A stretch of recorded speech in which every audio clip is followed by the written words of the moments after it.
Cette année, j'ai la chance d'avoir entre les mains un bel IMOCA de 60 pieds. Et d'ailleurs, c'est la première fois qu'un skipper avec un handicap intègre la classe des IMOCA.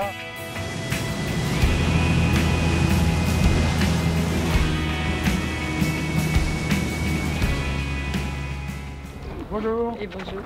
Bienvenue à la FT. Vous allez découvrir votre bateau.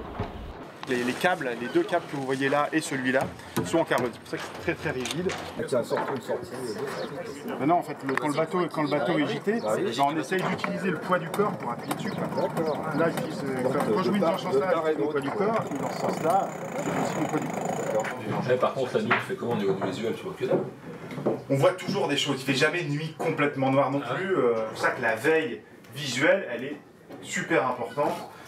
Que ce soit dans les zones côtières comme à la sortie qu'on va faire. Pour le groupe, il y a plusieurs objectifs.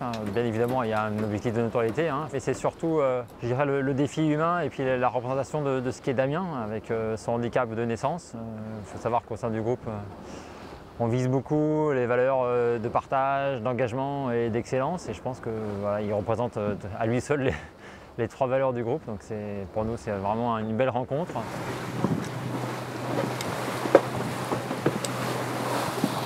Je te dis quoi la vue qu'il doit avoir de là-haut? Quand on a un défi sportif comme le mien avec des valeurs aussi fortes qui y sont associées, d'avoir un partenaire dans le monde de l'assurance et de la mutuelle vers les personnes handicapées, ça a un sens tout naturel.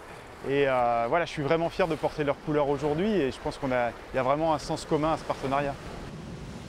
Chez Damien, il y a à la fois cet aspect de se transcender dans le monde du handicap, mais aussi cette volonté de s'inclure avec une adaptation certes, mais au monde des valides. Et mon credo, ça a toujours été que les jeunes qui portent un handicap soient intégrés au monde des valides. Et qu'on n'accentue pas la discrimination positive, mais qu'on leur laisse cette chance de se montrer tels qu'ils sont réellement. Et puis, ce que fait l'homme, c'est ses valeurs, c'est son caractère, c'est son tempérament. Et le handicap s'efface. Et c'est ça la réussite.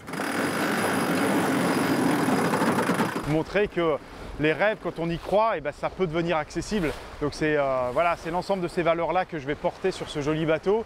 Et qu'on va diffuser auprès du grand public. Voilà, moi j'aimerais que cette course-là, elle permette et elle ait une résonance particulière auprès des enfants qui sont atteints de handicap, auprès des parents qui ont des enfants qui sont atteints de handicap. Et c'est tout ce que je voudrais symboliser aujourd'hui. Notre rôle, c'est pas uniquement d'être là pour faire la protection sociale.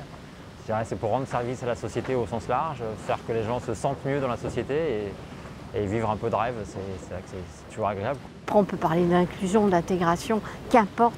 Moi, l'essentiel, c'est que l'humain, il soit bien là où il est et qu'il le porte de manière authentique.